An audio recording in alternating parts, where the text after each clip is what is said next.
kickoff. St. Ed's will get the ball to start things off. Teeing it up to kick it away for the St. Ignatius Wildcats is James Collins. And we are about to get this regional semifinal underway. And we'll continue to talk about it during the course of the evening. Chuck Howell announced before the season ever started that this would be his final season. Legendary head coach, one of the all-time winningest coaches, and his team trying to extend it as far as they can. And this one's going to go into the end zone. It will be a touchback. 1st and 10 from the 20-yard line for the St. Edward's Eagles. That offense is led by their quarterback, Casey Bullock, a 6'1", 195 junior, typical St. Ed's quarterback. He can beat you throwing the ball, he can beat you running the ball. 101 out of 172, 1,362 yards, 14 touchdowns, just 5 interceptions. Has also run for over 700 yards and 6 touchdowns. I think Bullock's best attribute is between the ears, and he's been reading. You'll see a lot of zone read. You'll see some RPOs, run pass option, and he is making the right decisions, putting the football where it needs to be. And Dave, you mentioned some pretty impressive stats there. How about this stat line through the first 2 weeks of the playoffs? 19 of 22 for 353 passing. He's completing about 86% of his passes. They motion Mason, they give it to Bell. Bell, a nice job of cutting down the corner and making the tackle after a pickup of 3-4 yards. So it will be 2nd down and 6. Let's take a look at the offensive starters. This line is big and talented. The Armstrong brothers are Division I recruits, Power 5, as is Ben Rovac. Mentioned Kyan Mason, he is the home run hitter. Marvin Bell, we talked about, a really talented running back. 2nd and 6, 3 wide receivers to the bottom of the screen. That pistol look. There's Bell. Bounces off the first man to hit him and is going to be brought down short of the 30, about the 28, 3rd and manageable at 3rd down and 2. And I know there's some bad weather here, Dave, but on the far sideline, I can't see the down markers and the chain gang. There's just the play box. See across there? Oh, there they are. It's right at the 30. It's old school. They brought it back from like the 70s. Look at that little yellow bullseye. It's not helping us with the jerseys of Ignatius. 3rd and short. 3rd down and 2. First possession. Wildcats show blitz. Bell trying to fight forward, and he gets the 1st down. Some impressive leg drive by Marvin Bell, the 190 senior. Was stopped in the backfield. Let's take a look at the defense for the St. Ignatius Wildcats. The front 3, Will Robinson gets after it, 9 tackles for loss. The linebackers very active. Polinsky is one of the talented ones on the outside. Back half, Cody Haddad, a sophomore, really, really athletic at that free safety spot. A little bit of motion, they bootleg it out, and it is complete to the tight end. A nice play, as that's Balo who gets it, and the tackle is made by Lesh.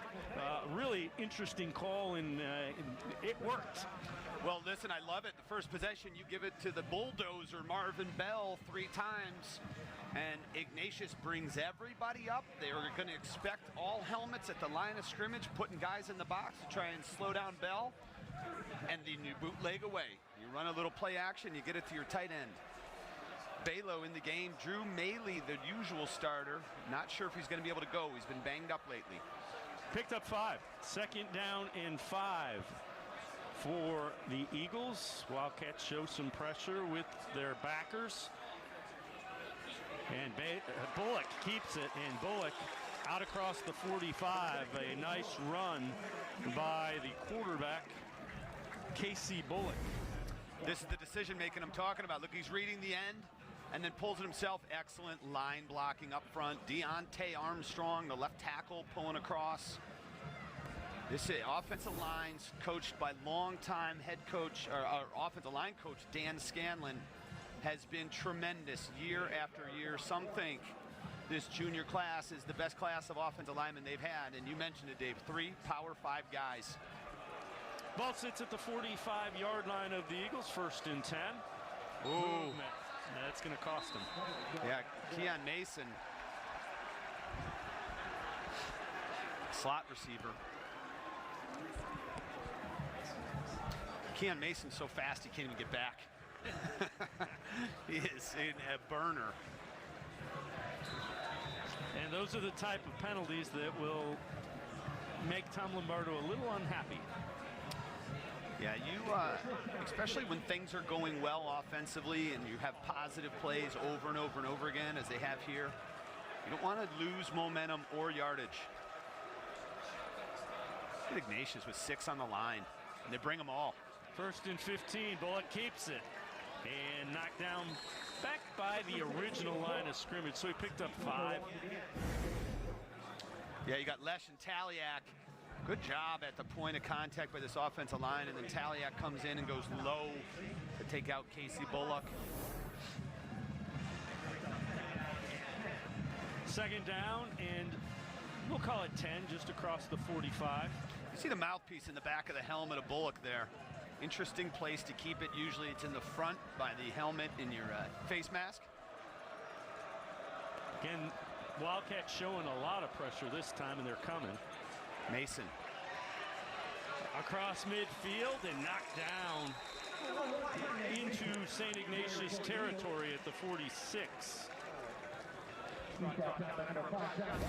With the talent of Cayenne Mason, there's a little pitch. It probably counts as a pass completion. But he is a burner and a playmaker, and you have to find ways to get the football into number 1's hands. 3rd down and 1, so Eagles doing a good job of getting into 3rd and short on this initial drive. Tightly packed formation. Bell straight ahead, finds a seam, dives forward, and he's just short of the 40-yard line of the Wildcats. 1st down with 4 or 5 yards to spare. Ignatius is stacking the box, and they're doing a good job of standing up the offensive linemen of St. Ed's. The problem is with all linebackers there isn't a second level. Your 3rd level, those free safeties have to come up and be the 2nd level, which sets you up for a play action situation. So you have to take some risks against an offensive line like Ed's. Play action, there you go. Bullock looking over the middle, incomplete. Kind of getting turned around for the Eagles was Wyatt Gideon. They had him in as an H-back type to block. Yeah, and then they threw him out there. So Wyatt Gideon is one of the 2 defensive players we're going to talk a lot about for St. Ed's. That's Gideon and Kilbane. And if you're St. Ignatius, you don't want to see either of those guys on the offensive line blocking as well. You hope they just stay over on their side. Well, they had him loaded up as an H-back type behind the line. That's one of the reasons it was so effective to run the ball. 2nd and 10 after the incomplete pass. More traditional defense for Ignatius here. There's the pitch again to Mason in the open field, breaks a tackle. Mason inside the 20, down near the 15. Mason showing he can run with a little power. Yeah, he's tough to bring down. You know, people want to talk about the speed of Cayenne Mason, and there's good reason for that. He can flat out fly, but he has shown a propensity to break tackles. This is a weapon. Look at this run by Cayenne Mason. And right now, there's a lot of MAC schools looking at him. I think every football team in the country should be looking at Cayenne Mason. He's that dynamic of a football player. 1st and 10 from the 18. Bell bounces it outside, inside the 10, inside the 5, down to the 1. 1st and goal. Flag on the play, though. Yeah, it came in real late, Dave, on the far sideline. They're going to get a hold, but it's going to be a spot foul, so it won't be as bad for St. Ed's. Yeah, they're getting Grady Lenz Pfeiffer on the outside with a hold. And we'll see. This is just great blind blocking. Look at the jump cut by Bell, and there's the hold on the outside. He almost tackles the cornerback Brandon Webster. But as mentioned, Dave, they're almost back to the original line of scrimmage at the 20. It should be 1st and 10. Oh, it'll be 1st and 12 from the 20. Low snap handle, Bullock pulls it. Brought down right about the line of scrimmage.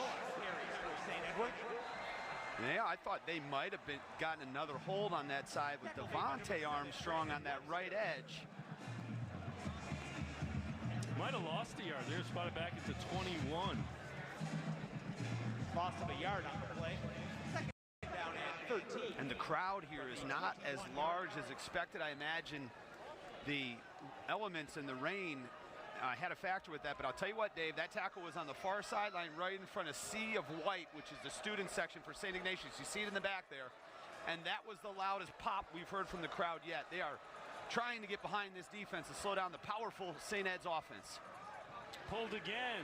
Bullock turns the corner. He has room. Steps out of bounds inside the 15 down near the 12. Yeah, defensive end to that side, Anthony Moises is working with number 71. Look at Armstrong, number 71 on the edge, double team with Balo, and it's easy for Bullock to get outside. And right now, the secondary of St. Ignatius is making almost every tackle, Dave. That means that St. Ed's in this physical, big offensive line is winning at the point of attack. It's also been a 6.5-minute opening drive for the Eagles as well. 3rd down and 4. And the rain picking up a little bit here. Shotgun formation. Gideon, no. Brought down short of the 10-yard line. Taliak with the tackle, and it was actually Brattle with the carry there. Yeah, they bring up, so St. Ignatius plays a 3-3 stack with 2 corners and 3 safeties, and Taliak is almost like a 4th linebacker. He will come down and play in the box, and that time he was able to get on Grottle. And it's a field goal attempt for Eds. So they will spot it at the 19, a 29-yard attempt. Ben Lavelle. Snap and set are good. Ben Lavelle. No good. Lavelle's kick is no good. So a long drive of more than 6 minutes, more than 7 minutes, ends in no points. Advantage St. Ignatius defense. Absolutely. Look, in a certain way, Dave, they just took some of the best punches St. Ed's had to deliver. They got the power, I'm talking about Ed's, power run game, giving it to the big back Marvin Bell. You see right there, the student section and the rain as it starts to really come down. But Ignatius defense, they took a couple punches, but it's bend but don't break, and they get off the field without points. We're going to step aside, take a quick timeout. Scoreless, St. Ed's, St. Ignatius.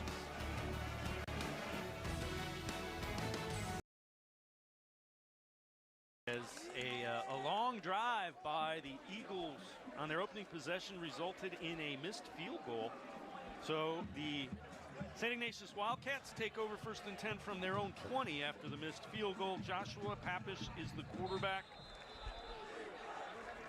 6'2", 190-pound junior. Martin lines up next to him out of the shotgun. Papish throwing quickly out across the 25 as it is complete to Jonathan Merrimee. Right now, Dave, we just showed the elements, and you could see from the camera shot, you know, there's a lot going on the field with Mother Nature. However, the wind, when it kicks up, it's going left to right on your TV screen, which means it's at the back of St. Ignatius right now. Although right now the flags near the field are fairly quiet. 3 wide receivers, bottom of the screen. Bell is on that side of Papish. All right, excuse me, that's Martin. A little delay to Sean Martin. And picks up a couple. Makes it 3rd and short, though. So, again, that's going to be a key as Michael Kilbane, we will call his name a lot, makes the tackle.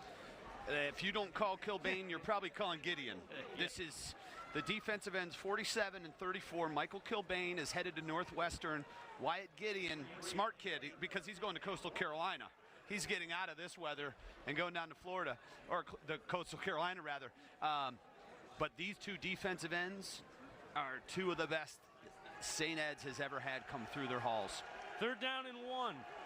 First possession for the Wildcats. They show pressure. Martin fighting. He got it. Needed to get across the 30, and he does. Didn't get much more than he needed, but it will be a fresh set of downs as they wave the chains forward. Take a look at the St. Ignatius offense. Patrick Lavelle, 6 foot 275 senior, kind of anchors that line, has been starting for a long time and is a good one. Wide receivers, Ryan Kennedy, Brady Haddad, Jonathan Merrimee. The running back, as we told you, is Sean Martin. Quarterback Joshua Pappas has thrown for almost 1,500 yards, 13 touchdowns on the year. There's Martin. And you see the burst that they like from him, and a good job of reacting. He's knocked down short of the 35-yard line. Let's take a look at the St. Ed's defense. And we've already talked about Kilbane and Gideon, really talented. The linebackers, Gregory and Slaper, make all of the tackles. They are the 2 leading tacklers. Back half, really talented. Bradley Eaton, that free safety, has a couple of picks on the season. 2nd down and 6. Martin is the back. Little pump fake, and going down, it's a sack. As getting home is Michael Kilbane. As Kilbane, he had 11 sacks coming in. This is 12th sack of the year. It's just a speed rush. Coming right around the end, Papish doesn't slide up in the pocket quick enough. And this is, these two, Gideon and that guy, Michael Kilbane, they have played, first of all, they play against 2 big-time Power 5 tackles in practice every day, in Deontay Armstrong and Ben Roebuck. And they've played a schedule where they're playing the best of the best in the country every single week. This is a big challenge for St. Ignatius offensive linemen. 3rd and 10. Good job of closing from the secondary. Seamus Kennedy breaks it up. 4th and 10 in a punting situation for the Wildcats. Dave, when your defensive ends get home as quick and as often as St. Ed's does, that pressures the other team to get into their quick game, to get rid of the football very quickly, and that allows your defensive backs to anticipate and make breaks on the ball like Seamus Kennedy just did. And off the side of Collins' foot, it will take a little bit of a Wildcat roll and be down right near midfield. Tough break for James Collins. Short field for the Eagles offense. And the student section, wet, but still loving it. Yeah, St. Ed's, you see some rain jackets and you see some guys barely wearing shirts at all. And those are the guys that are probably leading that student. There it is. And he is leading the student section. He said, look, I don't need a rain jacket, but give me some eye black. Want some face paint for this one. Here comes Bell. Marvin Bell lowers his shoulder, falls forward, and gets near the 42. Cody Haddad comes up to make the tackle, but good finish, and now a little bit of tempo for this offense. Back in that pistol formation. Bell again, 1st down, spins free to the 30, inside the 30. Marvin Bell showing a lot on that run. First of all, there's that burst through the line. There's a little spin move. And then Cody Haddad just trips him up, but Bell is running hard. Great penetration, and making the tackle is Edmund Soder. Middle linebacker shot through. Said, I've seen enough of this. I know what's coming. And, credit Coach Lombardo. Just keep running Marvin Bell until they stop him. This time it's Soder, the terrific linebacker. That is his 6th tackle for loss on the season. Sets up a 2nd and 12. Coach Lombardo, 24 seconds. He's going to have to run a play. 5-second differential between the play clock and that first quarter clock. Down to 9 on the play clock. They give it, nope, Bullock pulls it. And he goes forward inside the 25. A nice run. That will be the final play of this first quarter. We are scoreless, but the Eagles driving again. It's the OHSAA Game of the Week here on Spectrum News 1, presented by Baldwin Wallace University.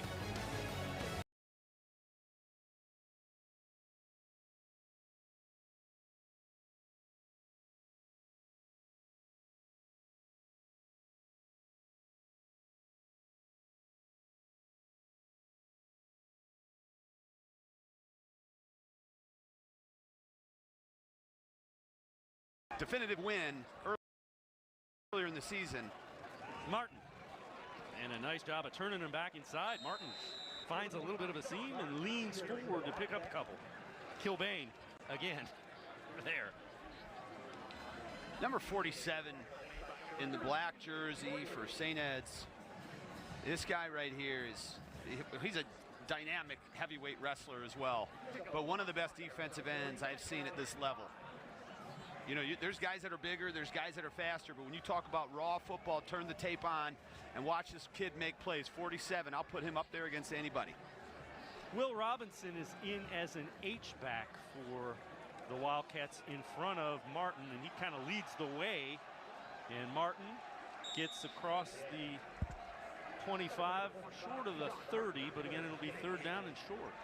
Sean Martin is running very, very hard. He has primarily been a defensive player this year, but Stephen Favazzo, the starting running back, out injured. Grant Washington, sophomore, who is behind Favazzo, he's cleared. We might see him this week, but he's been out. And they moved Sean Martin over from cornerback, where he's still playing tonight, over to running back. And he's been carrying the load here, and he's doing a great job. Well, we were looking at it. He has 90 touches on the season between run and pass receptions, and he has 9 touchdowns. And we have a timeout called. So you see the time remaining in the second quarter. Wildcats looking at a third down and 2. Want to talk about it a little bit. So obviously you got to keep that defense off the field a little bit.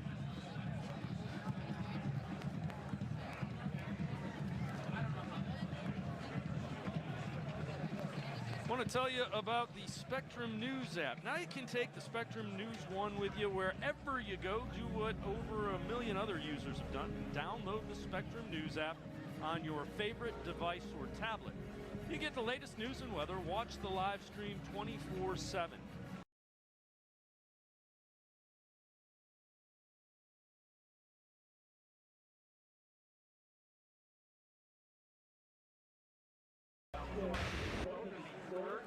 So it's third down and 2. As the Eagles offense has had the ball for most of this first quarter plus. Dave, going back to their first meeting, St. Ed's held Ignatius to 161 yards of total offense. Only 85 on the ground, and Sean Martin is working his way towards that early in this one. That's Robinson in motion. That will be who leads the way. Martin dives forward. It's going to depend on the spot here. Looks like he's going to be a little short.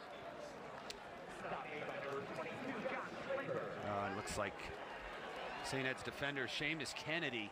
You see him to the left, take a knee at the 41-yard line, just to the left of your screen. And they're going to bring in. Oh, yeah, he's shaking up. Yeah, number 26, Xavier Stiles, is going to come in. They're going to call a timeout here, as it is a punting situation. Keeping their own end, the Wildcats not going to risk anything. And actually, they aren't charged a timeout. It was because they had the Kennedy shaken up, so they gave him time to sub. So it is now, in fact, the punting team that is on. Remember, Collins hit that off the side of his foot the last possession for the Wildcats. Rather, Eagles had great field position. And again, not a great kick. That one out of bounds, and again, a short field for the St. Ed's Eagles. Part of that is the number of kicks that St. Ed's has blocked. They blocked a number of them this year, extra points, punts. And I am sure, I would imagine that they know about it. So they blocked 9 kicks, 5 extra points. Main guy to look for, Bradley Eaton. He's got 4. So the ball's on the 39-yard line of the Wildcats, another short field. Bell has some room. Bell, nice move. Bell down the numbers, just short of the 20-yard line. A big pickup. It'll be 1st and 10 from just outside the 20. Look at the line blocking. There's the Armstrong brothers on that left side. Devontae and Deontay. Those guys are doing well. Creating holes, opening it up for Marvin Bell. They mark him at the 23, 1st and 10. Bell again. Through the hole. Bell steps out of a tackle and now is going to be knocked down just short of the 15. First man there, John Lesh. Look at this cut here to the outside. Looks like, yeah, there's Christian Cup. No, Max Whitekey, I'm sorry. So you're going to see some new defensive backs out there because Sean Martin, if he's going to rest, it's got to be on the defensive side of the ball. Pickup of 8, 2nd down and 2. Motion is Mason. Bell, the handoff. Fights forward and picks up. It's close. Tackle made by Will Robinson.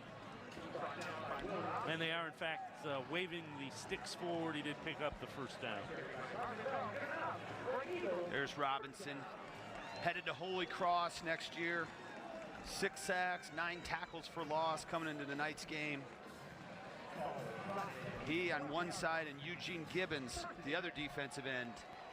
They've been very good for St. Ignatius. Ball sits at the 13-yard line, 1st and 10. Bell cuts upfield, lowers the shoulder and gets near the 5. Hey, take a look at the blocking here. This right side of the line, Roebuck and Anderson Soldis. You know why you don't see offensive linemen? Because they're there. They're 4 yards down the field. So that as that right side of the line pushes and closes down, it creates running lanes for Marvin Bell. Bell spotted at the 6-yard line, a pickup of 6, 2nd and 4. Can pick up a 1st down right around the 2-yard line. Bell pushed back, gets near the 4. 3rd down. Yeah, Ryan Ardeer almost had him from behind. It looked like he stepped out of that tackle. I think that was Ardeer.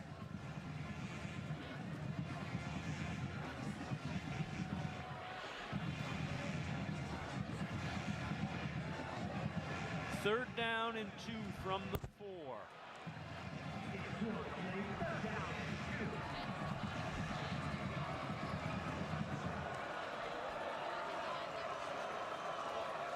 Bell fights forward.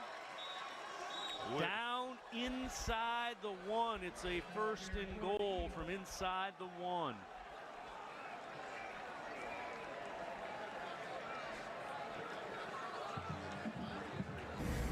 Look at them running behind the Armstrong brothers. 71, 74 to the left of your screen. Look at that man-on-man blocking. That's a good job of Will Robinson, I believe. Nope, not Robinson. It might be Gibbons to come off the block of Dion Armstrong, the tackle. Bell finishes it off with the touchdown, and the Eagles are on the board. 6-0, point after coming. Marvin Bell carrying the load for that on the drive and rewarded with the 1-yard touchdown run, his 20th rushing touchdown of the season. Lavelle to attempt the point after. Snap, set. It's good.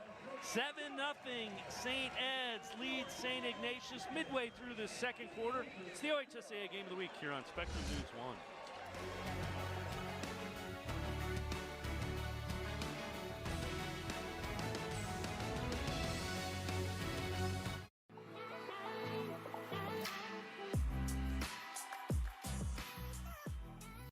Small business owners.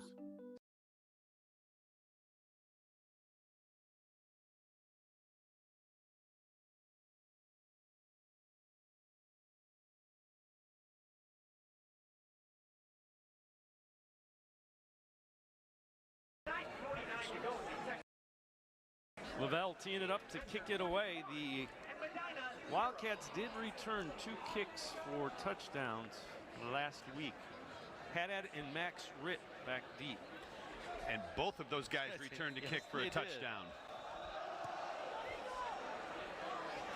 And it's going to be a touchback. 1st and 10 from the 20 for the Wildcats offense. Trying to string together a couple of first downs and give that defense a little bit of a break. And you see the rain continues to come down. It's been raining all day. Picked up a little bit as of late. It's been sporadic, and by sporadic I mean raining and then really raining.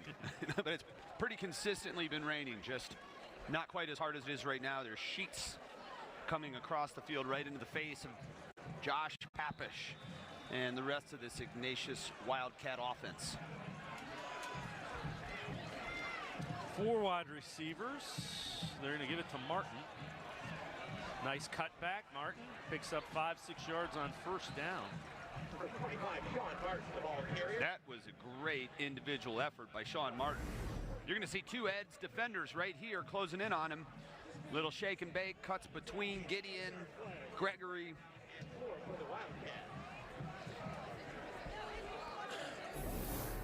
Four wides again. This time they flip it. 3 of them to the top of the screen. It's Brandon Webster, the lone wide receiver, to the bottom. Little delay, and that would be Michael Kilbane. 2nd down and 4, and it was Max Ritt on the carry. And they'll bring Martin back in. It'll be 3rd down and 1.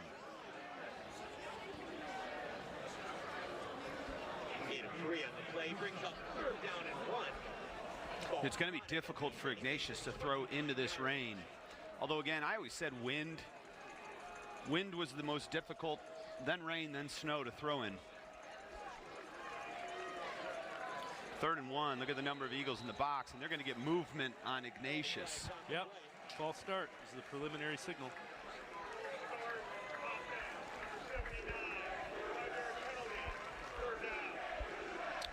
Now instead of 3rd and 1, you're 3rd and 6. Yeah. And a preliminary signal from the guys whose opinion matters. Exactly, yes. As opposed to mine. There's got to be passing down here. They go from what looked to be a running play, or at least the possibility of a passing play here. Haven't seen him throw to Martin yet. Screen. Yeah, that's what they do. They throw it to Martin. It's a good one. 1st down out near the 35. This is a beautiful play by Josh Papish.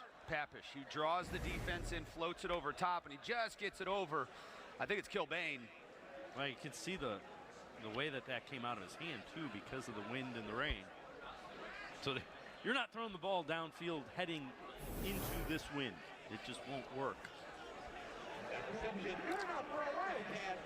Max Ritt back in the backfield now.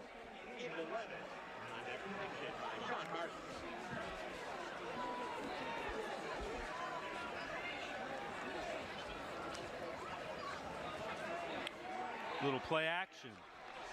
Incomplete. Intended receiver for the Wildcats was A.J. Haddix, 6'3" junior. And that pass, after it was tipped by Haddix, was almost nearly intercepted by Seamus Kennedy. Good to see Seamus Kennedy back in the game, as he was a little bit shaken up earlier. Ritt stays in as the back, and he will line up bottom of the screen next to Papish. Webster, the lone wide receiver to that side. Papish pulls it and fights forward, but not much running room, as that's Haas who makes the tackle. And Andrew Haas coming down the line. Look, they got everything. Kilbane smacks Ritt, but there's 3 more Eagles waiting right behind. So now a 3rd down and 10. Martin back in the offensive huddle.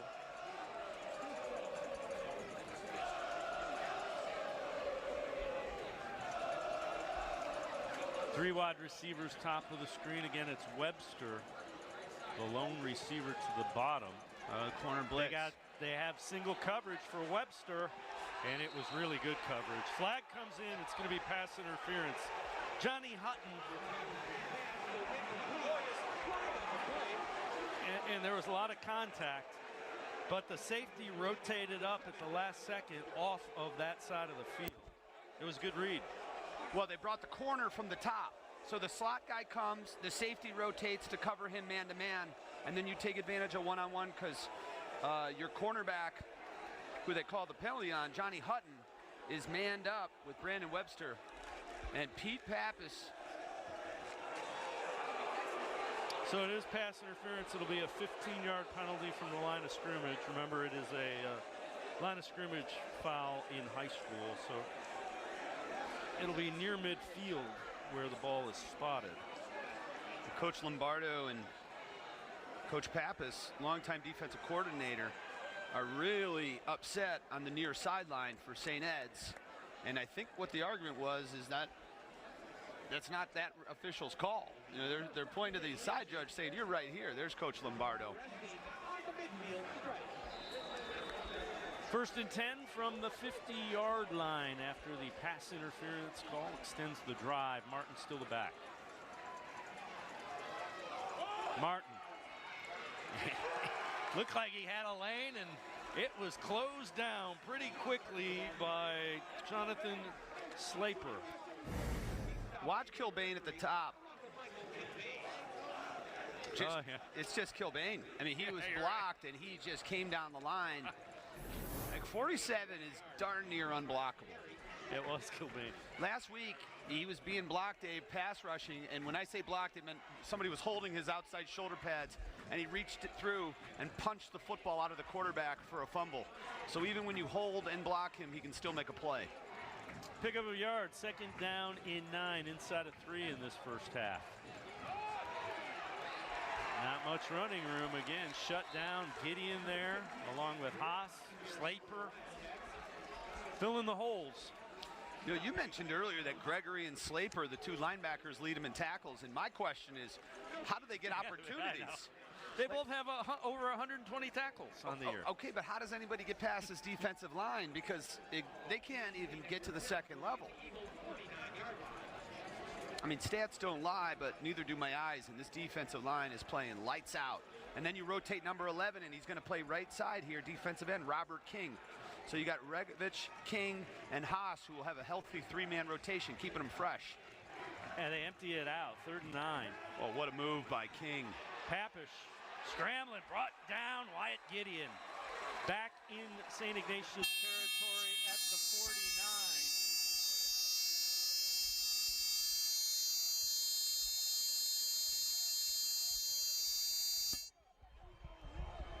You know, Wyatt Gideon, his name has been quiet for a little while here. And that time able to make a big-time play. Loss of a couple, so it is 4th and 11. And they just dropped a flag on the far side. It's going to be a sideline warning.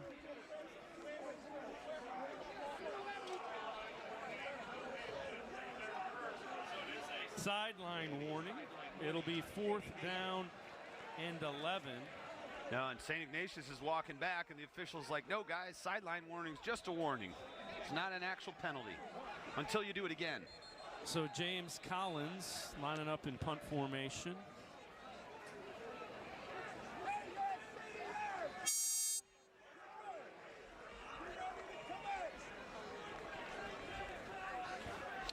Frankly, I think you can call a sideline warning on just about anybody in the stadium right now, Dave. It's that level of intensity. On both sides. So they're going to put time back on. The game clock is the reason for stoppage of play. Yep.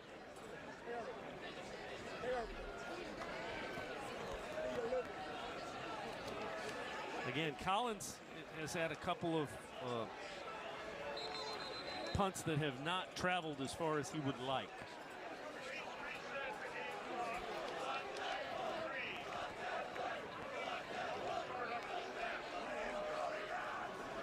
And they're still waiting for the game clock to be reset here.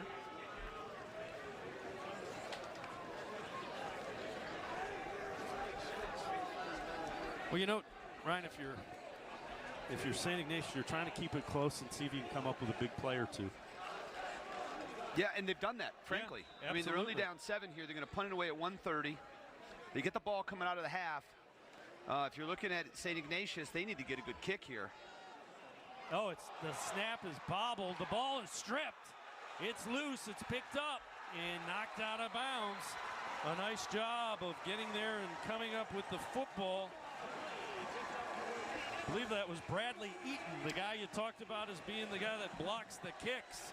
But a heck of a job by the special teams. Well, they just dropped the football. I mean, it's just the ball came right through his hands. And then nice job coming in to strip it by Dominic Florio. Max Ritt's lucky he didn't get a penalty here. I know he was on the back of Eaton, but he tackled him pretty close to the stands. And there is a Wildcat player who is down as well. 1:18 on the clock here in this first half. Special teams have been really good, or the special teams have gone to the Eagles, is the way to say it. They've made a difference. Yeah.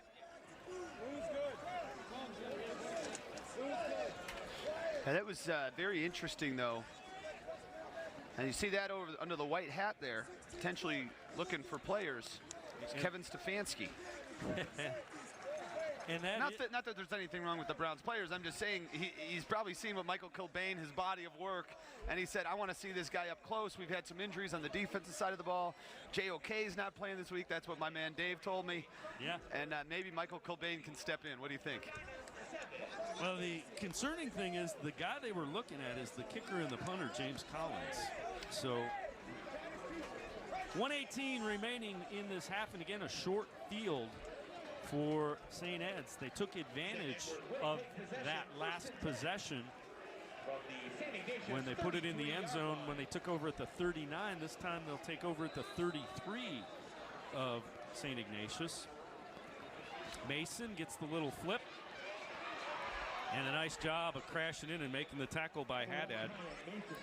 Cody Haddad read that and got to the spot. And a timeout will be called by St. Ed's. A little over a minute remaining in this first half.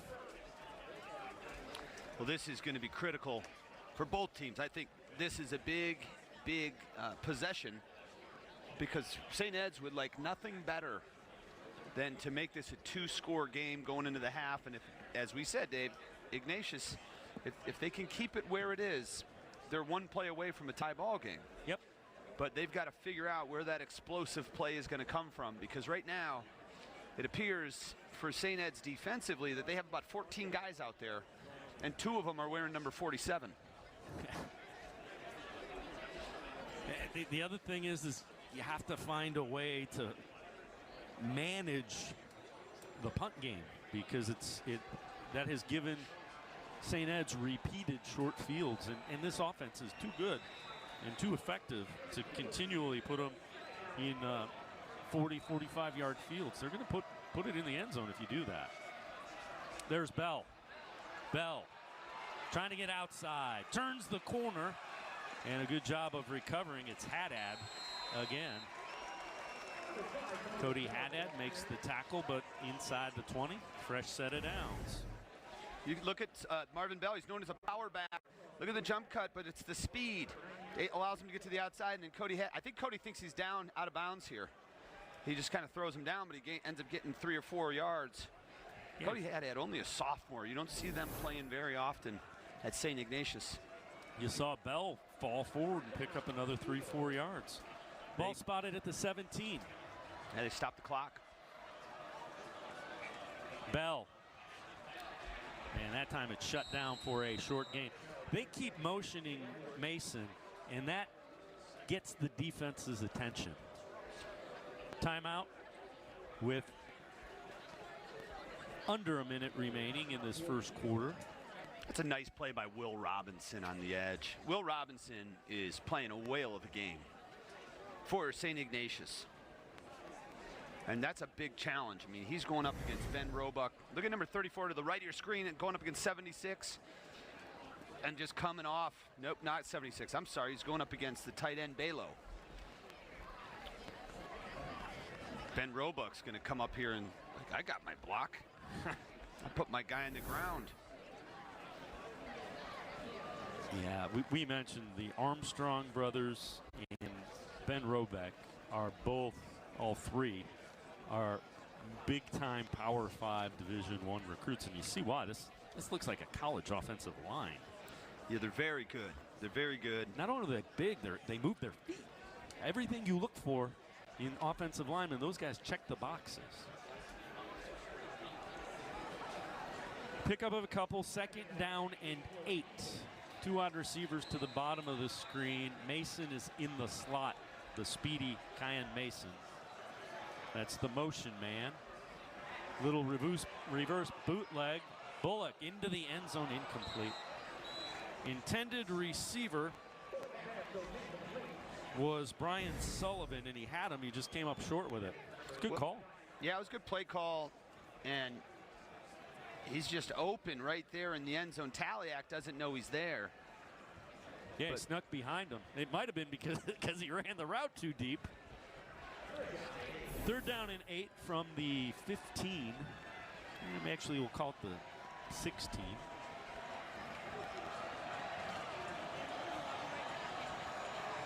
See, Eagles still 1 timeout. Bell lines up in the slot. Little play action. Bullock throwing to Bell. To the 15, knocked down by Ardeer. Good recognition by Ryan Ardeer. 4th down. This will be interesting to see what Coach Lombardo does. You know, he's got a very, look at there. That's a nice catch by Martin Bell. And it's a good job of getting there by Ardeer. But this is interesting to see what they elect to do. They're running the clock down, which generally means they're going to send the field goal unit out. You mentioned the punting issues that Ignatius has, but St. Ed's and Ben Lavelle are 0 for 2 so far on field goals. 1 for 1 with extra points. But again, if you want to punt anywhere, you want to punt this way towards the stands and the closed portion of the stadium. Right. So the wind isn't as big of a factor coming this way because this is basically a horseshoe. This stadium was built a few years ago. So there's a closed end and an open end. The open end has not been kind to kick into. I thought this field was built when Robert Smith and Tony Fisher played here. No, that would be the grass field that's still way over there. It's still on the other side. That's those stands you see right there. On the other side of that's right. Okay. I knew it looked a little different. This is one of the more beautiful stadiums in Northeast Ohio. And let's see what Ben Lavelle. So they're going to line up for a 32-yard field goal, slightly off to the right, so the right hash. Got a lot of the upright. High snap, handled, no good. No good. So we go to half, a half where St. Ed's has had the ball on St. Ignatius's half of the field, but it's just a 7-0 game. St. Ed's leading St. Ignatius by a score of 7-0. Other side of the break, we head back to the studios for the latest headlines and weather. We'll also check in with the high school blitz crew highlights across the state. 7-0, St. Ed's leading St. Ignatius. No good. 3 missed field goals in total, but this guy has been tough. Marvin Bell finding his way through holes down the field. And Marvin Bell again, you see the ball security, a couple of nice moves. And Marvin Bell took advantage of that short field, dives into the end zone for the only score of that first half. 7-0, mishandled punts. given the Eagles short fields. This one late in that first half, but again, it led to a missed field goal, 7-0 the score. You look at the numbers, and it's pretty reflective of what's going on. Offense hard to come by. Yeah, this is not a misprint. St. Ignatius, 40 total yards of offense and only 2 first downs in the first half. And Dave, you wonder, how is this a 7-point game? How are they one score away from tying it up? You see it on the left. No penalties, no turnovers, 3 missed field goals by St. Ed's. So, look, it's anybody's ball game at this point, despite what you just saw on that graphic with our first half stats. And the one thing is, one big play swings it one way or other. Who will have that big play? We'll find out. We're going to step aside, take a quick timeout. 7-0. St. Ed's leading St. Ignatius. It's the OHSAA. At one more time, minimum. Absolutely. But certainly on this time. You don't want to give Haddad or Ritt the football in open space. The rain has lightened up a little bit. Short. Nope, it's in the end zone. You know, depth perception was never my strong suit. So it'll be 1st and 10 from the 20 again, and trying to find something you can build on offensively is the challenge now for the Wildcats. They did have some success throwing the screen to Sean Martin, but that's a dangerous game if you're going to try to screen the 2 defensive linemen for the Eagles. Yeah, Sean Martin with 20 yards on the ground. That's out of 27 total rushing yards. Receiving 11 yards. That's out of 13 total receiving yards. So he's really been the only offensive punch for Ignatius. And there is Sean Martin. He has some room. It's as much room as he's had out near the 30. Picks up 9 on first down, just short of that 30-yard line. It's a nice piece of blocking on the right side. Dominic Ferentz and James Rayner. That's your tackle guard. Patrick Lavelle, the center. You get the good push, open it up. You saw Hunter Moriarty, the tight end, in there as well. But they've got to start leaning on this defense. And, you know, you might, I don't know if you run at 47 or away from him. Gideon's on the other side. But Kilbane has been a monster in the first half for St. Ed's. He's on the near side, end of the line of scrimmage. Papish tucks it. First down and more. Papish slides across the 40. It'll be a first down near the 40. You know, Dave, when I played quarterback, that was my best move. Not the scramble, the slide. It's a smart play because look at number 7, Johnny Hutton is waiting for him, and Papish just says, forget it. We got the first down yardage. Let's get back. Let's get back in the huddle. Picked up 11 on the scramble. Remember last week we talked at the top of the program about the comeback that Ignatius had. So Chuck Kyle, he asked them for a little magic at halftime. Wonder if he asked me if they had any magic left for this half, but they've come out firing. Martin slips one defender. A good job of closing. He gets out near the 43, and that is Nate Gregory, one of the linebackers, one of the tackling machines at the linebacker position. So Sean Martin here jogging off the field. He's a product of Jesu on the east side, and he was a terrific running back. And then he comes to Ignatius. You know, he might have played at the lower levels, but he's been a defensive back. And you saw that jump cut and the instinctual running. Generally, as a running back, when you don't get a whole lot of run throughout the season, those moves are going to get a little rusty. Sean Martin looks to be in great shape running the football today, this evening. Designed run for Papish, and it's a good one. Down the sidelines, he's into St. Ed's territory. Down to the 20, knocked out of bounds. Inside the 20, Joshua Papish showing off his legs. He had 25 yards rushing coming in on the season. That was significantly more than that. The reason for it, not only the play call and the foot speed of Papish, but the blocking of Ryan Kennedy, the wide receiver. Watch the tail end. Kennedy turns into Roebuck and one of these monster blockers. Look to the left of your screen. Look at that blocking on the edge. What a play by Ryan Kennedy. You know, the weather's not ideal to throw to the wide receivers, but if they can block like that, it's going to help the Wildcats' run game. And they've got the Eagles' defense on their heels. 1st and 10 from the 11. A couple of big runs by Joshua Papish on this drive. And Coach Kyle wants a timeout. This is where it gets tough, Dave. When you get inside the red zone, either way, coming out or going in, your playbook shrinks.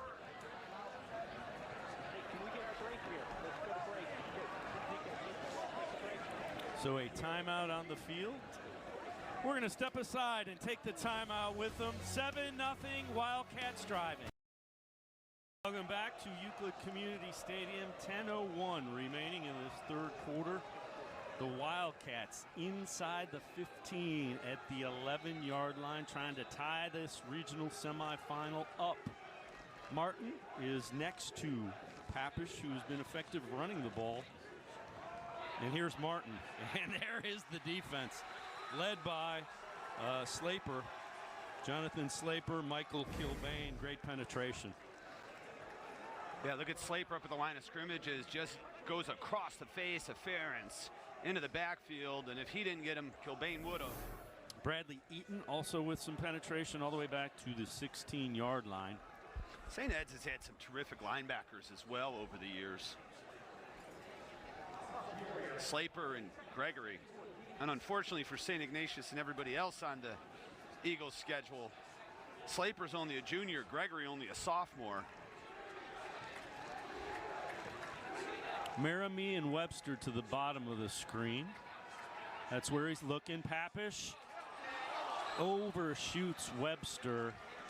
It was almost like it was miscommunication. He was open. Now Cam Drury undercut the route and hit it. Number 2, Cam Drury got in the passing lane, so that was a tipped football, and that's why it was almost intercepted. Good job of reading it. Yeah, he just came underneath it, and I don't think Papish saw him. It would have been completed, but I didn't see the coverage. It likely was them coming out with a man look and then switch to zone. And sometimes you just have your guys like Drury drop into those passing lanes, understanding a short pass is coming. They empty it out. Haddad in motion, 3rd down and 14. Movement up front. No, it's going to be against St. Ed's, though. Yep, it is. Encroachment is the preliminary signal. There's a lot of movement up front.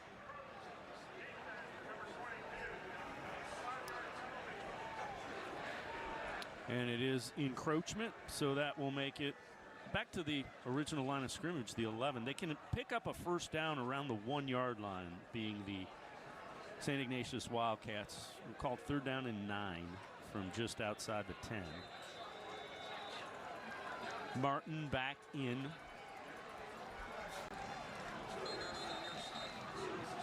They're going to reset the play clock is what they're calling for.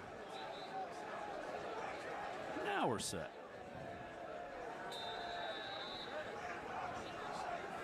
You got Kennedy at the top, but look at the slot here at the bottom of the screen, the slot. That's Jonathan Maramie. He's 6'4", 200. He can go up and get it if Papish looks his way.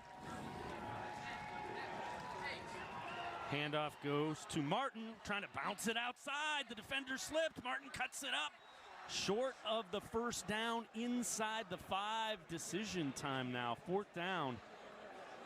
It's a beautiful job by Seamus Kennedy, number 9, chasing. Now look at the ability. Boom! He comes inside, which allows Ferentz to block Kilbane. Kilbane, of course, chases him down. But if you're St. Ignatius here, in my opinion, you got 2 yards of the end zone. You got to go. You can't settle for 3 points here. You've driven the field, and they're keeping the offense out there. You can pick up a 1st down. It's 4th and 2 from the 3. If they get at the 1, it's a 1st down. Martin again is the back. Papish throws, touchdown, Wildcats. They go to the tight end, and it is Moriarty, Hunter Moriarty.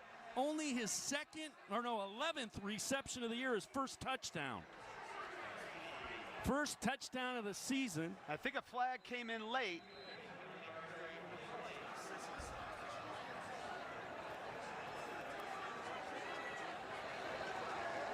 Well, I think they're going to wipe the points off the board. Or they're going to, it's enforced on the kickoff. On the kickoff. Yeah, it sure is. That's going to be a touchdown for Hunter Moriarty. 6'3", 220, and he had everybody in the stadium fooled, Dave. Nice job by Papish to sell it. He finds Hunter Moriarty. Just his 11th reception of the season, 1st touchdown, and it's a huge one. A point after away from tying this game up here in the 3rd quarter. And it looks like we're going to have Thomas Kilbane in to kick. So James Collins was the kicker. He was shaken up on that punt. Snap and set are good. Point after, knocked through the uprights, tied at 7-all with 8:15 remaining in the third quarter. Take a look at this. There's a play action to Martin. He pulls it. They've got man-to-man coverage. And when you run it that well, Seamus Kennedy is coming up on Moriarty, and he just pops right over the middle. Nice pass from Papish. They're going to, the extra point, or the penalty rather, will be assessed on the kick. But listen, that St. Ignatius crowd, they are getting after it. And Dave, you said they're one big play away. They were one big drive away. Coach Kyle, last of his 40th years as the head man of St. Ignatius, has got the student body fired up.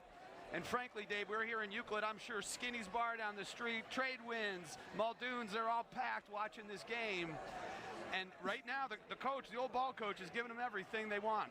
You seem to know where all the bars are at whatever playoff venue we're at. That's a good point. No, yeah. I used to do sales, so I got yes, you. yeah. I got you. Some purchasing, but mostly sales.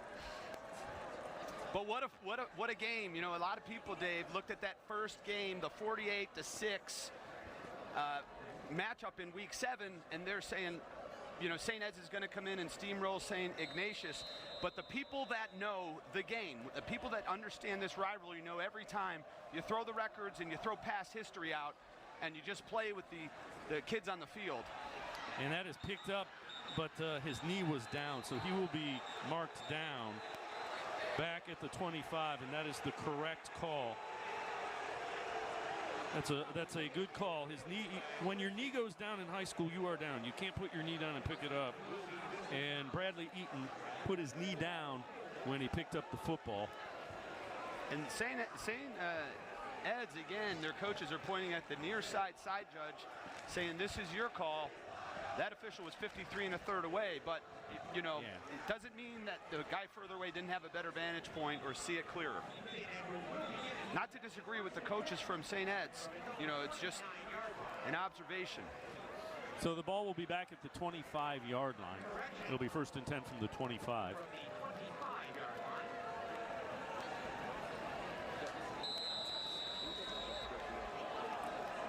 So Marvin Bell behind Casey Bullock, that pistol formation. And there is Marvin Bell. Picks up 2-3 tough yards. And those are tough yards, but Marvin Bell, he runs with a lot of power, low pad level. And he's 190 pounds, but look at him in that huddle. Well, you can't see him anymore because of this offensive line. He looks like, you know, he's about 135 pounds, but he's 190 pounds. He's just surrounded by giants. Yeah, they tend to block a lot out, being that offensive line. Pulled by Bullock. Good decision. Bullock, big run of his own across the 40 to the 42. Casey Bullock just keeps getting better. He's a junior. It's his first year starting. These are the decisions I was making. He really does a nice job of keeping that football in Bell's stomach for a while. Long ride. 1st and 10 from the 42.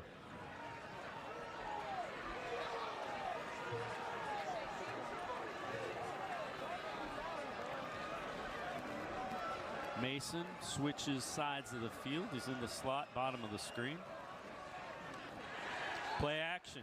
Taking a shot, looking for Mason. He's got the defense beat. He's got the ball. What a catch. Pass interference, but Mason comes up with the catch. This is tremendous ball skills from Kyan Mason, the burner. Look at the play fake by Bullock. He's patient with it. The line blocking holds up. There's the PI, and there's a one-handed grab by Kyan Mason. Make a play, young man. Inside the 15. It'll be 1st and 10 from the Wildcats' 13-yard line. Obviously, the interference declined.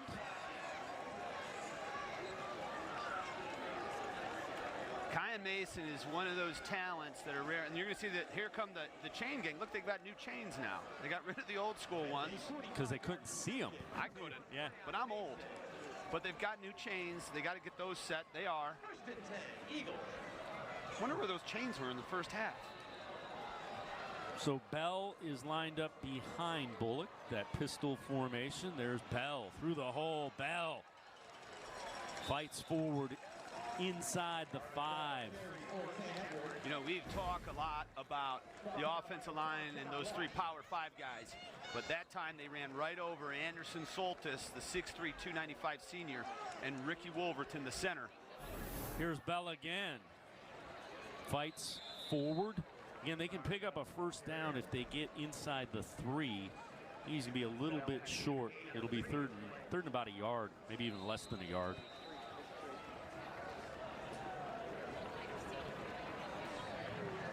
Nice work running by Marvin Bell, and nice work by the Eagles. This is, I know they haven't finished the drive yet, but this is how you respond. When you get punched in the mouth, you start swinging back. It starts up front. There you see Anderson Soltis, number 69, and number 77, Ricky Wolverton. They're going big. They're going to bring in Wyatt Gideon and Nate Gregory. Yeah, they got Balo in as well, the tight end. When you say go big, but then, you know, but the guys they bring in aren't as big as what they already have, you know, I guess it's an improvement in the size over the receivers. And this isn't a lost art in football, Dave. They never measure anymore. This is the first measurement of the game. And he picks up the first down. He got it. So it'll be 1st and goal for the Eagles.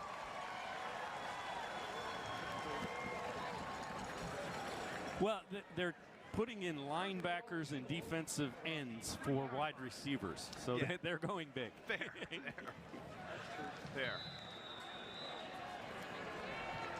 Oh yeah, they have both those guys in the backfield. It's an inverted pistol. Yep. Double wing. They've run this effectively in goal line, and there's Bell. And Bell lowers his head and into the end zone, his 2nd touchdown of the night. So the Eagles answer immediately with the drive, and Marvin Bell gets his 2nd touchdown of the ball game. Well, they put Gregory and Gideon, and they ran them both behind the left side of that offensive line, and Marvin Bell fouled them.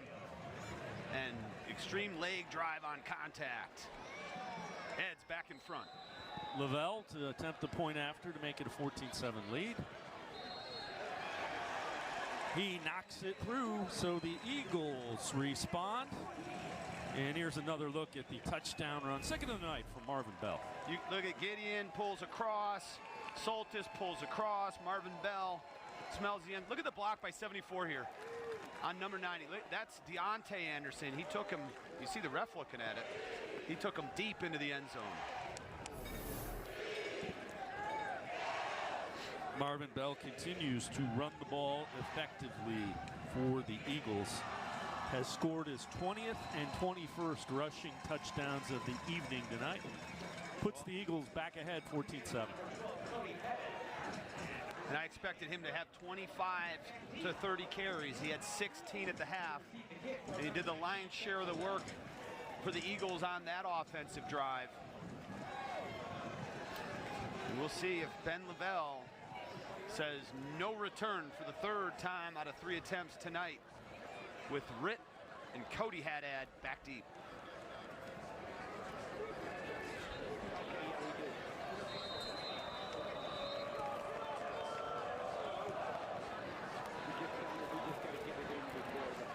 And back into the end zone is Ritt, so it'll be a touchback, 1st and 10 from the 20.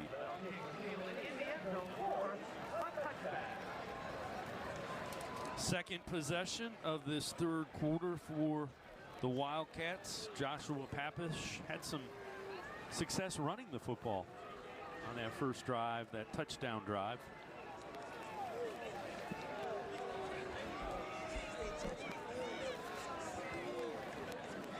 Yeah, that was a big boost. That was a big boost for the offense, was the running of Josh Papish.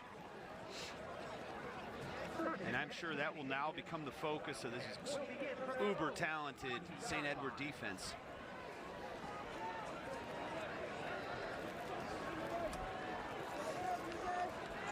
Martin is in as the back.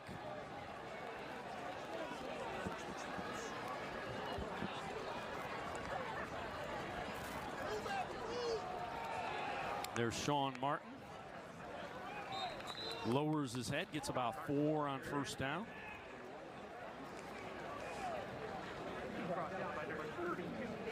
But that's a good push by this offensive line, Dave. You know, for the first half, 40 yards of total offense and only 27 on the ground. They've come out with a different edge and a different attitude. And I'm talking the offensive line for St. Ignatius. Sean Martin's been steady. He's been a rock back there carrying the football. It's Webster in motion. They're going to swing it out to Brandon Webster. Good job of getting him in the backfield, throwing him for a loss. Excellent play defensively. It's Johnny Hutton playing on the corner. And we'll see if that's a setup for later. You know, they're outflanked. I know that Kennedy didn't get the greatest block on the edge, but there's still a slot corner waiting. Brandon Webster going to Yale. It's an impressive job of breaking down and making that open field tackle by Hutton. 3rd and 8 after they lost a couple there. The rain has all but stopped. The wind looks not to be a factor. Let's see if they try to throw it downfield. Papish pressured, and he's going down. Gregory, first man there, had some help as well. Gregovich finished him off. Nice job. Nate Gregory not letting go. Troy Regovich comes and gets him. That's just a sophomore right there wearing number 32 for St. Ed's. So Max Polinsky lines up to punt it. Pretty good one, a line drive. Mason retreats back to his 35. Oh boy. Trying to get to the sidelines, opposite sidelines, and chased out of bounds near midfield. Ran about 70 yards to get 15. You know, number 1, right there, Kyan Mason holding that football. When he gets it in his hands, it just looks easier than everybody else. I mean, he's just smooth, and he's the kind of guy, you know, really good football teams have a player or two that can score anytime they touch the football. We're looking at that guy for St. Ed's. I'm not saying there isn't more, but at the top of the list is Kyan Mason. Ball sits right at midfield, so another reasonably short field for the Eagles, who have taken advantage of it once in the first half. Here is Bell. Oh, nice job.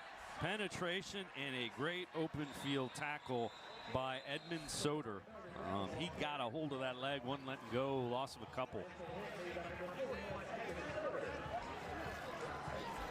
Big play for Soder. That's a second tackle for a loss in this game. He just shoots the gap and then hang on for dear life. But Marvin Bell is a fighter. He's not going down easy. There's been a lot of Soders that have come through St. Ignatius, not all related to Edmund. But, you know, Lavelle, Soder, these are popular names here in the history. And I know a guy named Coach Kyle. Chuck Kyle has probably coached them all. 2nd down and 11. A loss of a yard officially on the run.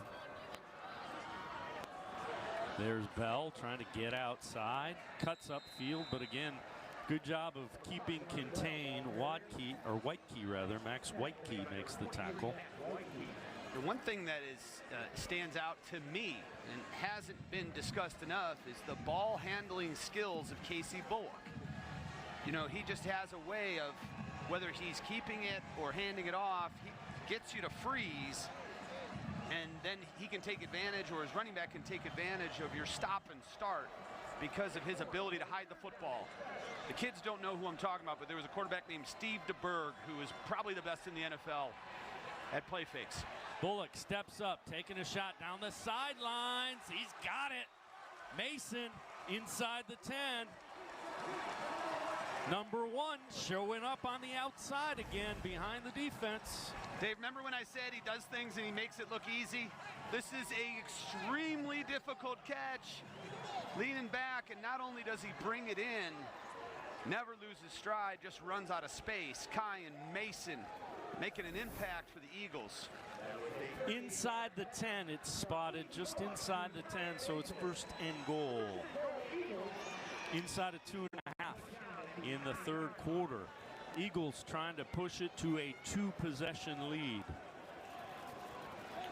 And they've got the beef back in. Gregory, Gideon, double wings.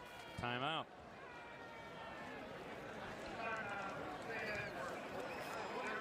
.224 remaining in the third, and we have a timeout on the field.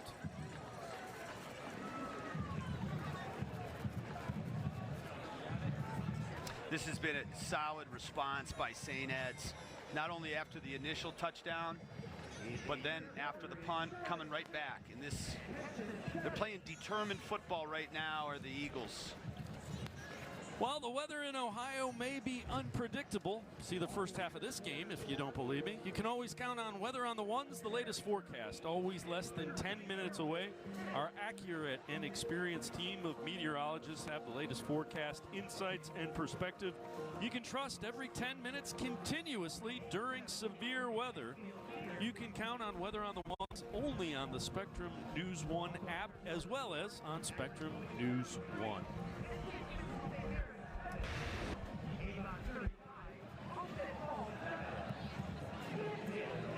First and goal from just inside the 10-yard line. Good look at Tom Lombardo.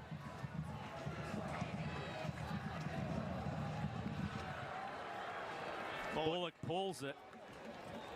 And a nice job of standing up that big offensive line. And they still got 2-3 yards, but it's a good job by the defensive line. There's Casey Bullock again, junior by this time. You know, certainly he's almost a senior now as he gets into the playoffs past his first 10 games, but it's been a season of growth for Casey Bullock in his first year. I want to say under center, but he never goes under center, so at the quarterback position. Second and goal from the 7. Bell tries to cut it inside. The defense pushes him back.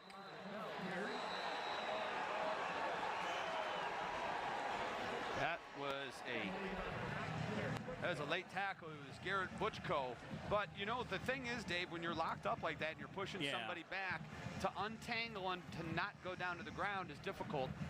And I think the refs, the no call there by the officials is the right call. And come on, this is a regional semifinal game. But you're playing to advance. Third down and 6. From the 6. So third and goal from the 6, actually. Same formation. Bell right next to Bullock. Bullock's going to throw. Steps up. Corner of the end zone. Touchdown. It was a beauty as Bullock on target to his receiver, Grady Lentz-Pfeiffer. And it is the 4th touchdown reception of the year for Lentz-Pfeiffer. And the 15th touchdown pass for Bullock, and it was a beauty. Let it develop. The line gave him enough time, and he found him in the corner of the end zone. Largest lead of the night, as it is now 20-7, point after coming for the Eagles. Knocked through. 21-7, a 14-point lead on the strength of Casey Bullock's touchdown pass. Look at the patience of Bullock. And Whitekey, number 23, he just gets caught looking in the backfield. And as Lentz-Pfeiffer goes, you're going to see Whitekey's in position, but you saw him there turning around and having to recover. It's called eye discipline. And you got to know where your guy is, but you can get caught looking in the backfield and lose track of your receiver, which is what happened. And Lentz-Pfeiffer plays true to his route. 4th touchdown for that guy, Grady Lentz-Pfeiffer. And there's Bullock, Casey Bullock, number 6, right to the left of him. Dave, the first time I met him, Casey Bullock, was with assistant coach Bill Powers at First Energy Stadium when he was a freshman. And Bill Powers brought him with him. And I said, is he dressing? He goes, no, he's a freshman. I'm bringing him here to get used to this atmosphere, get used to this environment. We called the game. It was Ignatius at First Energy. And Coach Powers says, I do that with all my young quarterbacks. When they get in this setting, it's not too big for them. The moment's not too big for them. He's played very well. Both quarterbacks have played well tonight. So has the kickoff man, Ben Lavelle, is basically, you can't return that one. But a nice job of getting loose in the corner of the end zone. Kind of ran all the way across the back of the end zone, did Grady Lentz-Pfeiffer for that touchdown reception. So now, if you're the Cats, it's again, you got to respond. Absolutely. And the chips are down. And Josh Papish, you know, he split time a lot this year with Quinn Whitekey. Whitekey had to have surgery, and he's out, and Papish has risen to the occasion and the challenge. And he's going to have to do it again. He's got just over a quarter play to bring his Cats back. He's going to do it with his feet. Papish again. He has run effectively, started a slide, and he took a big hit. No flag as he did not get down. He was knocked out of that first game in the first quarter. Yeah, Ignatius has had trouble keeping their guys healthy at the quarterback position. And I don't know what this is in the NFL as you give yourself up. Yeah, that's a tough one. Yeah. It's a tough shot in the back, too. Those hurt. 9-yard pickup, second down and 1. Papish has been effective running the football in this third quarter. Kilbane bottom of the screen off the edge. Final play of the first quarter. It's going to be Martin trying to bounce it outside, and a nice job of breaking free and making the tackle. We head to the fourth quarter. A 14-point lead for St. Ed's. 21-7. It's the OHSAA Game of the Week here on Spectrum News 1.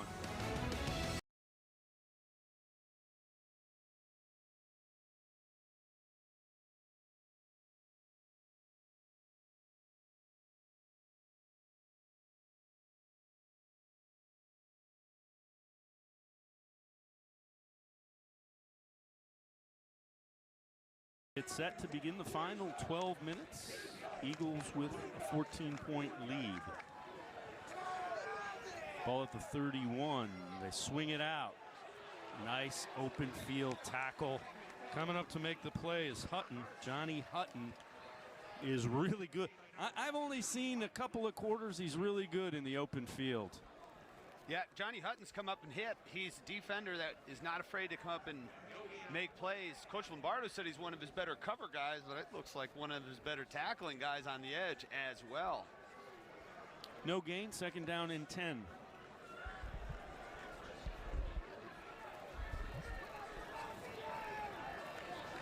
Ritt back into the backfield, Max Ritt. Papish, complete, finds the open man, it's Kennedy. And Kennedy, first down out near the 45. A lot of time. Yeah, but that was a beautiful job by the offensive line protecting, but also Papish, you know, they ran a curl on the outside, which he hits, but look at his eyes. He comes over the middle and then goes back to that curl. So you have the influence in the middle. You've got a running back running the swing, which pulls those linebackers up, and you find the curl route right in between. It was a beautiful pass and catch from Papish to Ryan Kennedy. First and 10 from the 45-yard line. It's fun when you draw up a play and you expect it to go a certain way, and then it does, and you're like, all right. Well looking for Kennedy again, a little bit behind him, and the reason is because Kilbane was coming, and Kilbane a little shaken up, gingerly trying to walk it off. Yeah, he came up a little tough on that left leg. So we saw Troy Regovich make a play on the inside. He's wearing number 57 for Ed's defense. And he is a tremendous wrestler at the heavyweight level himself. The only problem is Michael Kilbane is on the same wrestling team with him. But imagine that those two going at it every day in practice. The only people right now that know that feeling is the Ignatius offensive line, because they're both in there and they're both creating havoc. Papish drops back. Kilbane crashes off the edge, makes the tackle, no gain. Nice play by Michael Kilbane. Yeah, and he's favoring that left ankle, but it doesn't much matter. The Papish ran right towards Kilbane when he flushed from the pocket. So Kilbane's to the left there, and look, he runs right there. It's a good job blocking by Colin Farrell, the left tackle. But you know, he just created a situation where he got himself too close to 47 and allowed 47 to make a play. 3rd down and 10.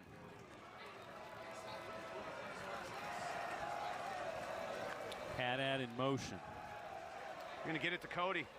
Over the middle, it's complete. Merrimee into Ed's territory at the 30-yard line. A nice pass to Jonathan Merrimee. Cody Haddad went in motion and cleared it out. Merrimee ran a deep post right underneath him, and that was a beautiful timing, route, and pass by Papish. I thought they were going to take a shot deep to the speedster Cody Haddad, who stays in the game. He pulled the defenders off of Merrimee. The defense thought they were going to take a shot to him too. Yeah, I mean, it's a well-designed play. Yeah, I'm like a St. Ed's defensive back, except I can't cover, can't tackle, and I can barely run. Papish, they blitz, and he's going down. Gregory, the first man in there who kind of moved him off his spot. Then you had Kilbane. You also had King. There was a lot of Eagles. There's Gregory, there's Kilbane, there's King, and the ball comes in. Yeah. It's a little late. And Papish. That, not a lot you can do as a quarterback under those circumstances. Credit Nate Gregory, because it was a delayed but a timed blitz. So as soon as the guard in the center to the right of Papish engaged, Gregory shot the hole, and he was in the face of Joshua Papish before he could do much about it. Just a sophomore, we're going to hear plenty about him next couple of years. Timeout by the Eagles is loss of 9. We're going to step aside, take the timeout with them. 21.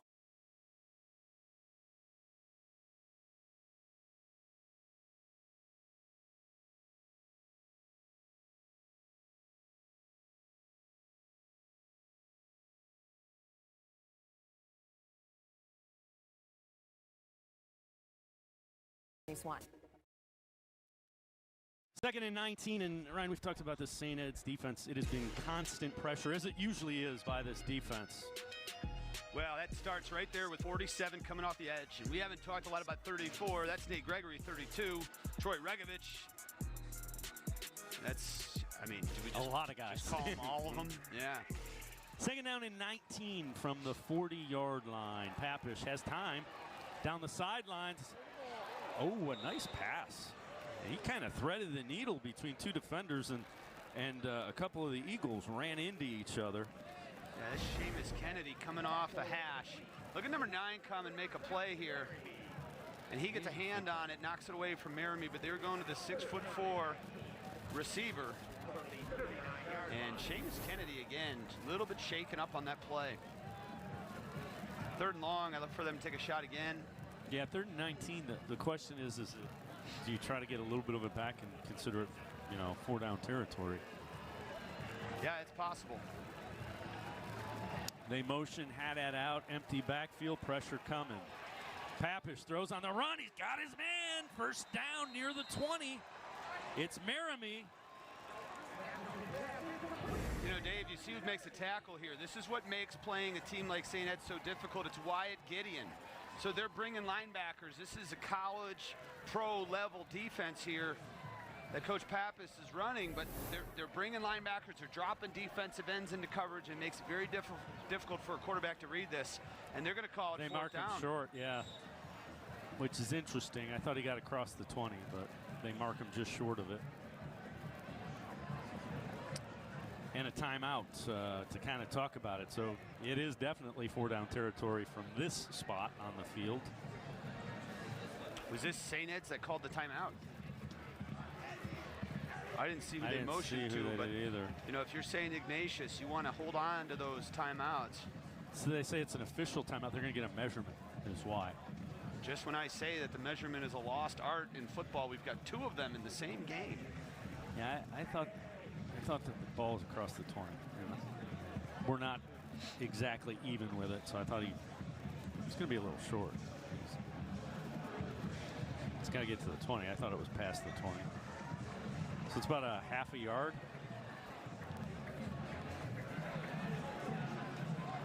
Makes it difficult because of that defensive line. You got Gideon, you got Kilbane. Normally you'd say, you know, we have a big quarterback who's 6'2", 190 in Pappish, but that line of the Eagles is big on its own. You do go 300 on your right guard, 275 on your center, so see if that's the way they go with it. They load up and they bring Will Robinson in as the H-back. Pappish. It's a quarterback sneak.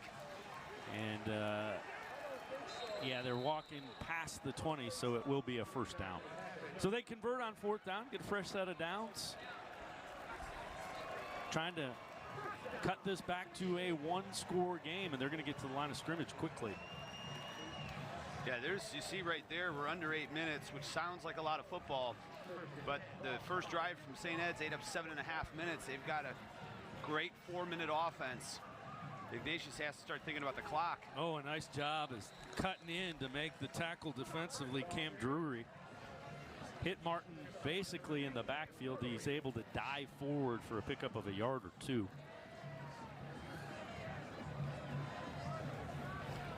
It's been some high-level football we're seeing, and Sean Martin has risen to the occasion here for the Wildcats. Tell you what, Joshua Pappish has too, especially here in this 3rd quarter. Been impressed with him running the football. You see Coach Kyle saying, let's go, let's go. Run the ball, get the snap off, let's run the play. Play action. Corner of the end zone, incomplete. A lot of hand fighting. Intended receiver Ryan Kennedy, but coverage was really good. Yeah, I was hunting on the coverage, and I'm not sure that was a catchable pass for Ryan Kennedy. Take a look at where this lands. Yeah, maybe if he got the lift at the right time, he could have went up and got it, but that's a tough.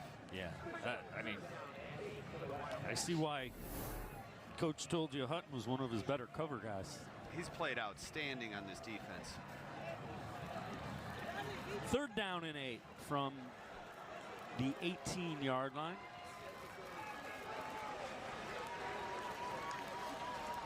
Pappish. Oh, that's intercepted. That was a dangerous pass. That was read and broken on very nicely. It's just, and the ball's there for a while. Yeah. So as a defensive back, he's not taking Colvin. a drop. He's just waiting there. Yeah. And then he sees it, and he doesn't have to stop the back pedal and get into the forward run. He just go right into the forward run. And Ignatius may want to come back to that and throw a double move. But that time, you know, their inside receiver ran a flag behind it. Run the inside receiver on a post, pump that, and let him go up the sideline and take a shot. 4th down and 8.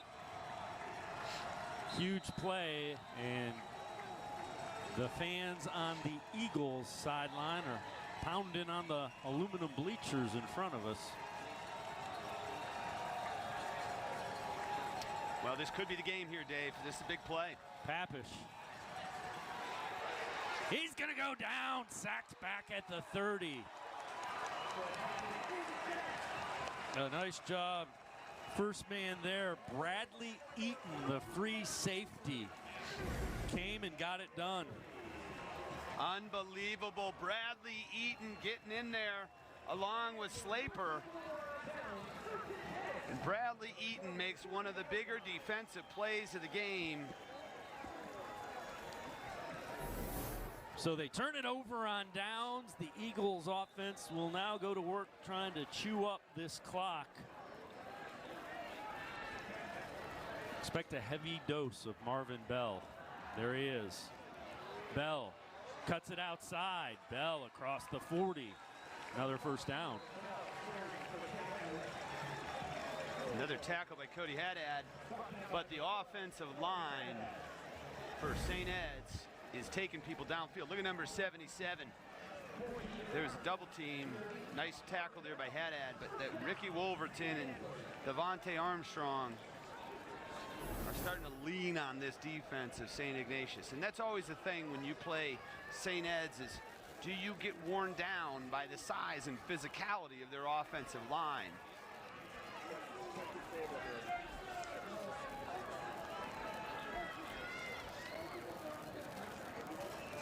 Handoff into the secondary. Bell, little ankle tackle, but picks up 9. Bell is one arm from Cody Haddad away from a big gainer. But, you know, again, Dave, the sure sign that your offensive line is imposing your will is where is the first defender making contact with the running back. That time it's about 10 yards downfield. They actually gave him the 46, so it's a first down, 1st and 10.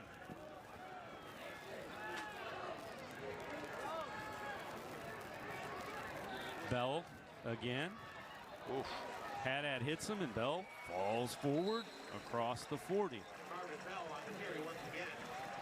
So it is now a 2-front battle for the Wildcats. They're going to find a way to stop this offense, but the clock is starting to wear that St. Ed's green and gold, and tonight black jersey.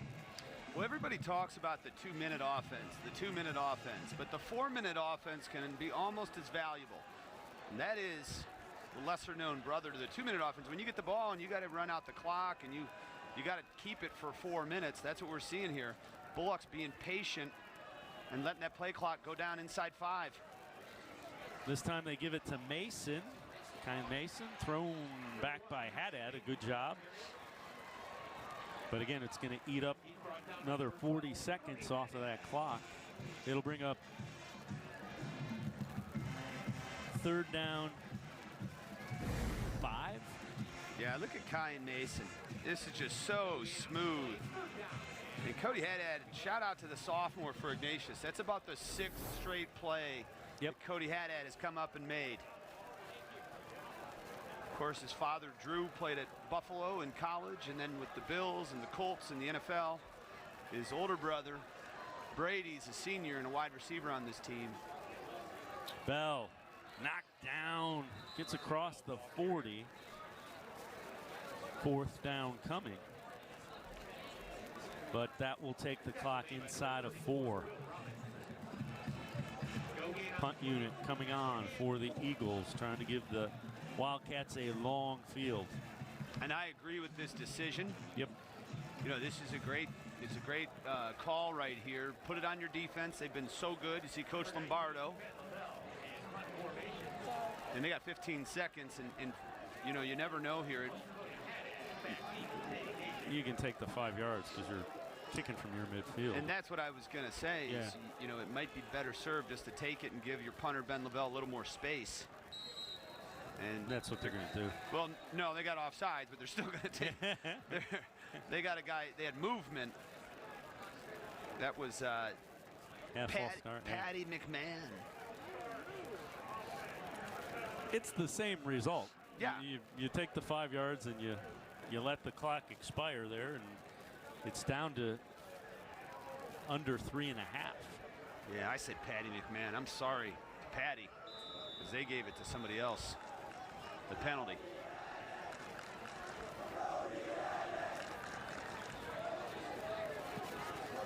Good kick.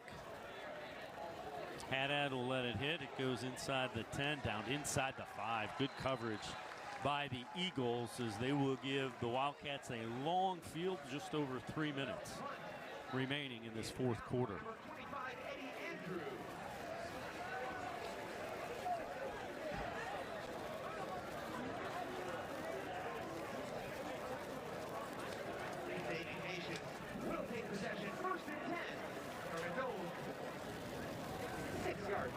So the Wildcats looking for a big play here.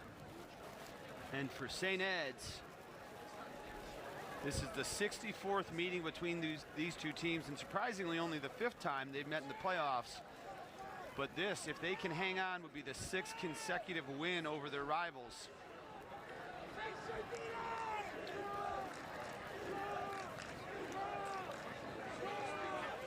Setting up the screen, it's deflected. Wyatt Gideon Wyatt Gideon knocks it down. He read that and was able to deflect the pass. Trying to set up the screen. I like the call. They've had success. Yeah, these defensive ends, I had to talk this week with Coach Lombardo about, is this the best defensive end duo you've coached? And he wasn't ready to commit, but you know, you mentioned Mike O'Malley, Cal Reynolds, Jeff Petrowski. Yeah. Petrowski's tearing it up at Michigan State. And these guys are in the conversation. Draw that time to Martin, gets across the 10, out to 12, 13 yard line. And quite frankly, if you're the Eagles, you're okay with that. Yeah, you're okay with it. If you're Ignatius, you're just trying to dig out of the the shadows of your own end zone. But now you've got to put the ball up. Maybe not. Papish keeps it. See where they mark it? It's close to the, yep, he got the first down.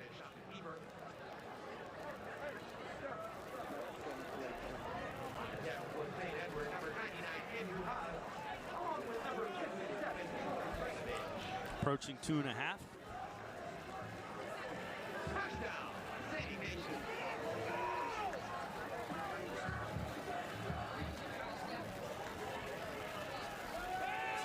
Papish picked off, undercut, and it's Gregory. Oh no, it's Slapier. Slaper inside the 5. What a job undercutting that route by Slaper. That's a beautiful job, and that's what I'm talking about. Look, you see a linebacker, they're not expecting him to be that deep in coverage, but when you know the pass is coming, the linebackers are dropping, they're reading the eyes of the quarterback, and Slaper makes a great play on the football. St. Ed's is looking to tack on another one.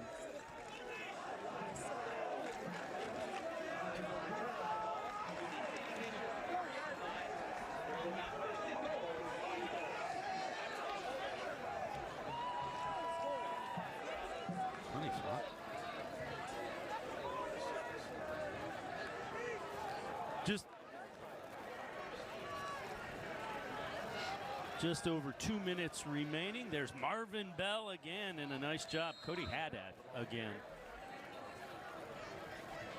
So a huge play defensively by the Eagles to basically wrap this one up. And Slaper, a good job of coming off and undercutting that route, coming up with the interception. And you know, Ryan, we haven't really talked about it and don't want to make a big deal of it. One of the true legends of high school football, Chuck Kyle. Yeah, this will be his final game. 40th year, yep. 377 wins, only 107 losses, 11 state titles, and yep. As we see Bullock try to get in, and more importantly, when I think about Chuck Kyle, it's the impression, the indelible impression he's made on countless young men who have come through here. You know, I've had the fortune of having numerous conversations with the man over the years. We prepare for games, and I think my favorite thing is him saying, this 120 yards is an incredible classroom. Yep. And we're able to teach kids so much more. When their playing days are done and the pads are off, these are things they take with them. You know, Coach Lombardo, I asked him this week, do you have any stories? What do you think of with Coach Kyle? And he said, we were playing in a playoff game, Byersfield. We brought our own headphones, and they didn't work. And at the time, when you bring your own, you can keep theirs, but they were on the far sideline. And one of their coaches, TJ Gallagher, went over and told him, and Chico said, no problem, we won't use ours either. Yeah. And that was it. And St. Ed's ended up winning the game. They ended up winning a state championship. And Lombardo said, that right there taught me so much about what it means to be a coach and how to handle situations like that. So it wasn't just the players that Chico was teaching, it's fellow coaches as well. You know, the other thing is, when I'm older than you are, so I've covered him longer. There was talk when he was winning state championships, are you going to go to Bowling Green? Are you going to go to this college? Are you going to go to that college? And he used to always say, you know, I'm flattered by it, but I'm just an English teacher who happens to coach football. Yeah. And that's kind of been the mindset. And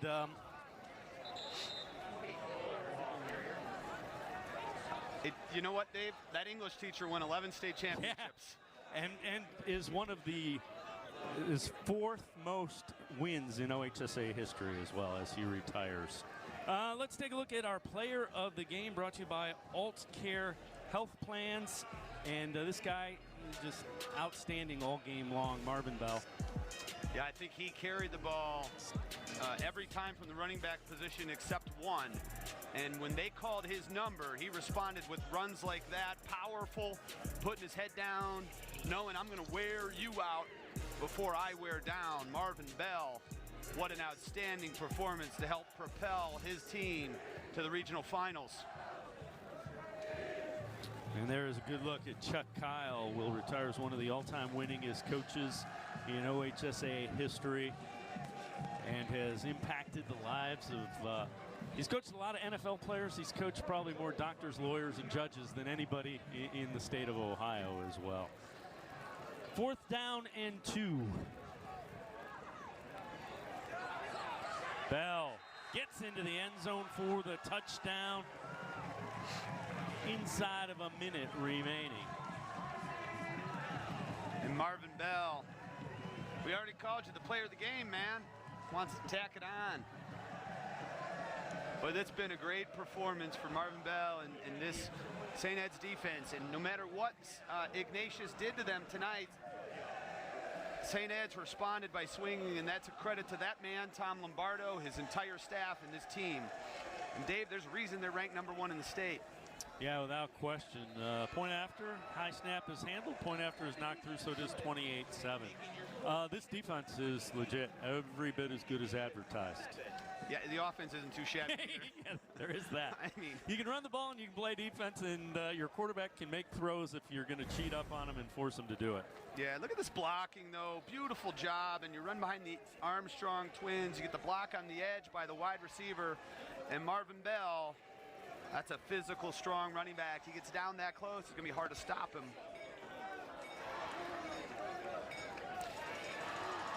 Third touchdown running the football on the night for the senior Marvin Bell. Yeah, when you think about Coach Kyle and, you know, the old ball coach, the legend, taking the headset off for the last time, it's not the result he wanted, but it's only fitting that he ends up with St. Ignatius against St. Ed's. The holy war, the game, call it what you want, but Coach Kyle, and you know what, he's had a lot of them.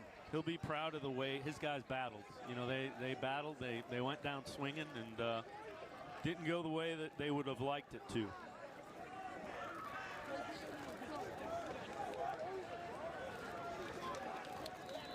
He will be replaced by Ryan Franzinger, and he was very pleased that he was involved in naming his successor.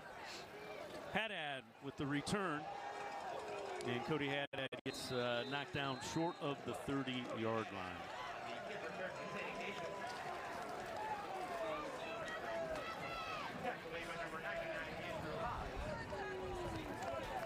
That's a guy that I think is going to open some eyes the next couple of years, is Cody Haddad. Yeah, well, you know, he's got a lot of the tools that you look for in a football player on either side of the ball. And, you know, one point on St. Ed's that we haven't talked about. Now, they played an outstanding slate of games against teams from outside of Ohio. All 6 Ohio teams are playing tonight in the regional semifinals. All 6 teams. They only lost to one, Massillon, and the rest of them are in the regional semifinals. Coach Lombardo says, I don't think we have the toughest schedule in the state. I think we might have the toughest schedule in the country. And, you know, when you talk about this offensive line, when you talk about Kilbane and Gideon, not only are they competing every week in practice against themselves, which are Division I players, but they're competing against opponents who are Division I players every week. And you can't help but become a better football player when you challenge yourself like that in practice and in games. Straight ahead, as the carry is Ian Zaltel.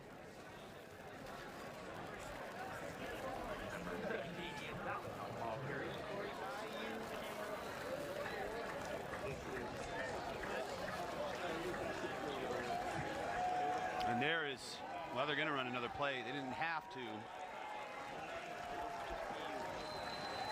Papish We'll give it to Zeltel again, and he will be knocked down. And that will do it. The final score, 28-7. The St. Ed's Eagles will advance to the Division I, Region 1 regional final. And legendary head coach Chuck Kyle makes the last walk across to congratulate Tom Lombardo. So much respect between these two. You can see it there. We know it from talking to him as well.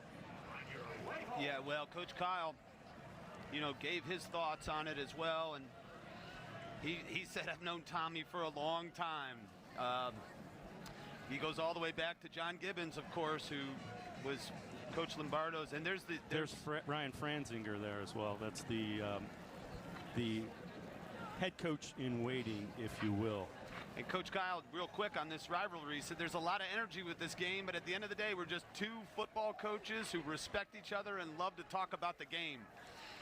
And there's, you know, this is a win for St. Ed's, but this is a moment for St. Ignatius and Coach Kyle. Without question.